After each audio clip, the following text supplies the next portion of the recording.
नमस्कार विद्यार्थी मित्रांनो, स्वागत आहे आपल्या यूट्यूब चॅनल रँकअप MPSCवर। तर या स्टेट बोर्ड सिरीजमध्ये आपण इयत्ता 11वीचे इतिहास बघत आहोत आणि इयत्ता 11वीचा इतिहासाचं हे तिसरे लेक्चर आहे। आणि याआधी आपण इयत्ता 6वीचा इतिहास पूर्णपणे कंप्लीट केलेला आहे। जर तुम्ही ते व्हिडिओ बघितले नसतील तर ते व्हिडिओ नक्की बघा आणि मगच हे व्हिडिओ बघा, जेणेकरून तुम्हाला समजण्यास मदत होईल। आणि आपल्या चॅनलवर आपली प्लेलिस्ट ऑलरेडी अपलोडेड आहे, तर ती प्लेलिस्ट तुम्ही ॲक्सेस करा। डिस्क्रिप्शनमध्ये त्याची लिंक दिलेली आहे। आणि जर सिरीज तुम्हाला आवडत असेल तर नक्की चॅनलला सबस्क्राईब करा, जेणेकरून तुम्ही या सिरीजशी आणि आपल्या चॅनलशी जोडलेले राहाल। आणि टेलिग्राम चॅनलची लिंकसुद्धा डिस्क्रिप्शनमध्ये दिलेली आहे, तिथून आपल्या टेलिग्राम चॅनललासुद्धा जॉईन व्हा। तिथे आपण डेली करंट अफेअर, नोट्स आणि PYQ वगैरे टाकत असतो, तर तुम्हाला त्याची नक्की मदत होईल। तर चला सुरू करूया आपल्या लेक्चरला। आता आपण समजून घेऊया ताम्रपाषाण युगाबद्दल। तर आपल्या पूर्व इतिहासात एक असा काळ आला की ज्या काळात माणसाने दगडासोबत तांब्याचाही वापर सुरू केला, त्यामुळे या युगाला आपण ताम्रपाषाण युग असं म्हणतो। हडप्पा संस्कृतीचा ऱ्हास झाल्यानंतर या संस्कृतीचा विस्तार आपल्याला दिसून येतो। म्हणजे ज्या पद्धतीने लोक हडप्पा काळात प्रगत होते, त्यानंतर थोड्या बदललेल्या स्वरूपात तेच जीवनपद्धती पुढे टिकून राहिली। त्यानंतर भारतामध्ये राजस्थान, बिहार, बंगाल, ओडिसा, मध्य प्रदेश आणि महाराष्ट्र या भागात ताम्रपाषाण संस्कृतीचे अवशेष आपल्याला आढळतात। म्हणजे संपूर्ण भारतभर या संस्कृतीचा प्रभाव होता हे लक्षात येतं। तर थोडक्यात दगड आणि धातू या दोन्ही साधनांचा एकत्र वापरामुळे ताम्रपाषाण युग हा इतिहासात एक महत्त्वाचा टप्पा ठरतो। हडप्पा संस्कृतीच्या ऱ्हासानंतर उदयास आलेल्या उत्तर हडप्पा संस्कृतीच्या लोकांविषयी अनेक पुरातत्त्वज्ञ वेगवेगळ्या मते मांडतात। आणि काहींचं मत असं आहे की हे लोक कदाचित वैदिक आर्य असावेत, पण या मताला अजूनही ठोस पुरावे आवश्यक आहेत। त्यांच्या दफनस्थळांवर जे अस्थिकुंभ सापडलेले आहेत त्यावर अतिशय सुंदर आणि रोचक प्रतीके कोरलेली आहेत, जसे की सूर्य, चंद्र, मासे, हरिण आणि मोर। विशेष म्हणजे मोरांच्या पोटात मृतांचे शरीर दाखवलेले आढळते। याचा अर्थ असा होऊ शकतो की त्यांच्या मृत्यू आणि पुनर्जन्म याविषयीचा जो दृष्टिकोन किंवा निसर्गाशी असलेला संबंध वेगळ्याच प्रकारे विकसित झाला होता।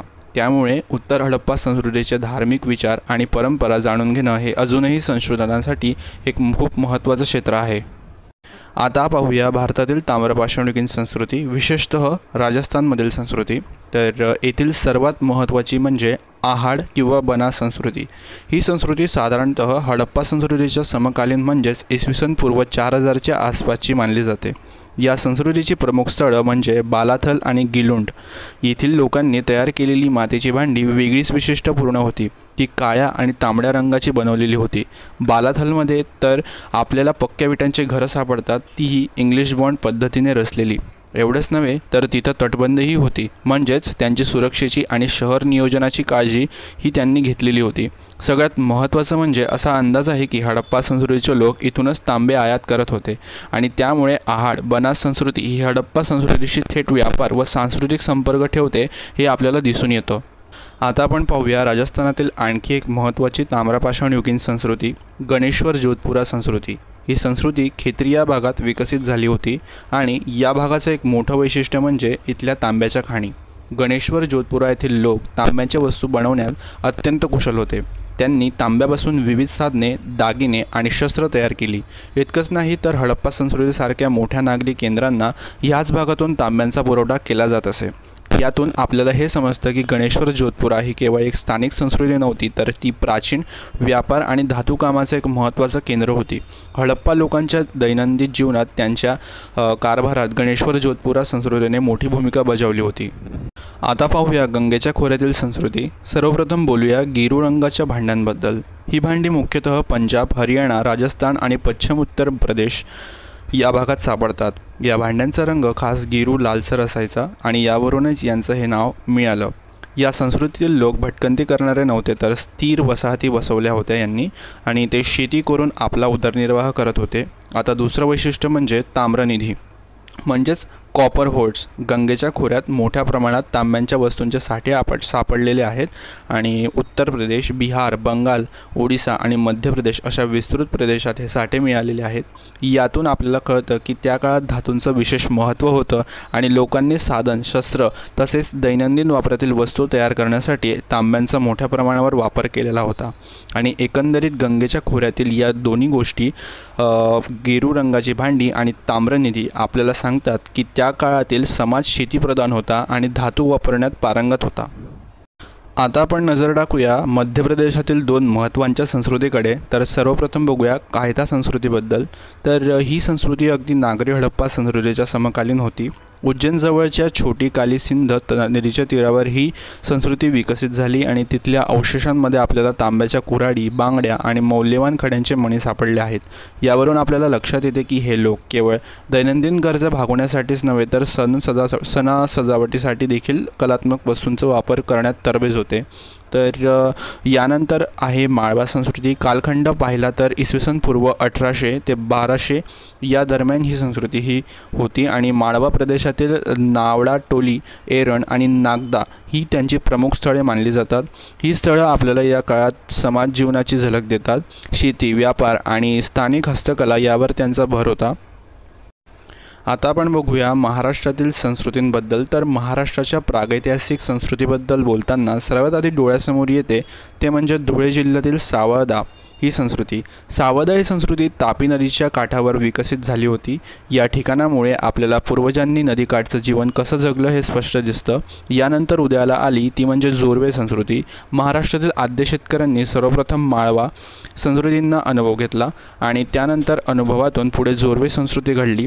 जोरवे संस्कृतीचे केंद्र म्हणून दायमाबाद, प्रकाशे आणि इनामगाव या ठिकाणांची उल्लेख केला जातो आणि या ठिकाणी आपल्याला शेतीप्रधान जीवनाचे पुरावे हे देखील मिळालेले आहेत. त्यानंतर समाजरचनेचे संकेत देखील इथे मिळतात. म्हणजेच महाराष्ट्रातही त्या काळी शेती, वस्ती आणि संस्कृतींची नवी पायाभरणी सुरू झाली होती.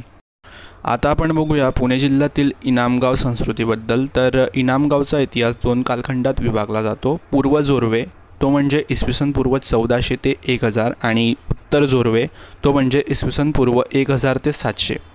पूर्व जोरवे काळात इथल्या लोकांचे जीवन खूपच व्यवस्थित आणि समृद्ध दिसून येते. मोठी प्रशस्त घरे दिसून येतात आणि शेतीसाठी लोकांनी सिंचनासाठी कालवे तयार केले होते.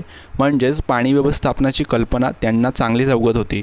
तर काळ जसा जसा पुढे गेला तसं तसं हवामान शुष्क व्हायला लागलं आणि त्यामुळेच उत्तर जोरवे काळातील गोलाकार झोपड्यांची संख्या वाढली आणि त्यांचा म्हणजे याचाच अर्थ बदलत्या परिस्थितीशी जुळवून घेण्यासाठी आपल्या जीवनशैलीत बदल त्यांनी केला. त्यानंतर इनाम गावातील सापडलेलं एक आणखी वैशिष्ट्य म्हणजे गावाच्या प्रमुखाचं घर हे बाकी घरांपेक्षा मोठं होतं आणि यावरून गावात सामाजिक संरचना आणि नेतृत्व व्यवस्था अस्तित्वात होती हे आपल्याला दिसतं. त्याचबरोबर येथे आपल्याला रांजण दफन म्हणजेच रांजण दफन हे एक पद्धतीचे पुरावे आहेत. तर म्हणजेच मृतदेह मोठ्या प्रमाणात पुरला जात असे. ही पद्धत त्या काळात श्रद्धा आणि अंत्यसंस्काराविषयीच्या प्रथांचा महत्त्वपूर्ण पुरावा ठरते आणि म्हणजेच इनामगाव आपल्याला त्या काळातील समाज, शेती, हवामान आणि धार्मिक परंपरा या सगळ्यांचं जिवंत चित्र दाखवतं. आता आपण पाहूया भारतातील महापाषाण युग. महापाषाण या शब्दाचा अर्थच सांगतो मोठमोठ्या दगडांचा वापर. या काळात लोक मृतांसाठी स्मारके किंवा दफनस्थळे उभारायचे आणि त्यासाठी अशा प्रचंड शिलांचा उपयोग केला जात असे. ही दगडी वर्तुळे किंवा संरचना केवळ भारतातच नव्हे तर संपूर्ण जगभरात आढळतात. मात्र भारतात विशेषतः इसवी सन पूर्व 1500 ते 500 या काळात त्यांची संख्या मोठ्या प्रमाणावर वाढलेली दिसते.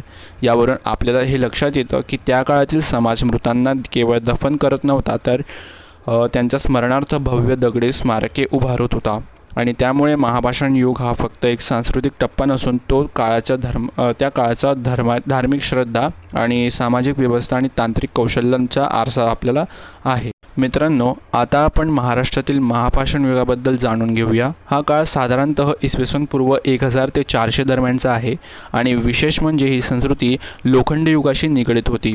विदर्भ हा संस्कृतीचा मुख्य केंद्र होता. नागपूर, चंद्रपूर आणि भंडारा जिल्ह्यांमध्ये महापाषाणकालीन दफनस्थळे मोठ्या प्रमाणात आढळतात. या काळातील लोकांची एक खास ओळख म्हणजे लोखंडी साधन तयार करणारे फिरस्ते कामगार होते. म्हणजेच ते एका ठिकाणी स्थायिक न राहता ठिकठिकाणी फिरत आणि कारागिरी करत. नागपूरजवळील नायकोंड येथे तर लोखंड शुद्ध करण्याची भट्टी देखील सापडलेली आहे. हे दाखवते की त्या काळचं लोखंडाची प्रक्रिया आणि वापर यांबाबतची महाराष्ट्रातील लोक फार पुढारलेले होते आणि आणखी एक महत्त्वाची गोष्ट म्हणजे या लोकांच्या दफनामध्ये म्हणजे घोड्यांची जी हाडं आहेत आणि तांब्याचा अलंकार आपल्याला सापडतात त्या दफनांमध्ये. आणि यावरूनच असं कळतं की घोड्यांचा वापर तसेच धातूंचा वापर त्यांच्या जीवनशैलीत महत्त्वाचा होता. आणि भारतातील लोहयुगाच्या प्रारंभी या संस्कृतीचा फार मोठा वाटा होता. म्हणजेच महाराष्ट्रातील महापाषाणकालीन लोकांनी पुढे येणाऱ्या समाज आणि संस्कृतीच्या घडणीत महत्त्वपूर्ण योगदान दिलेलं आहे. तर हे होतं आपलं आजचं लेक्चर. तुम्हाला जर लेक्चर आवडलं असेल तर नक्की लेक्चरला लाईक करा आणि आपल्या चॅनलला सबस्क्राईब करा, जेणेकरून तुम्ही ह्या चॅनलशी जोडलेले राहाल. तर भेटूया पुढच्या लेक्चरमध्ये. जय हिंद, जय महाराष्ट्र.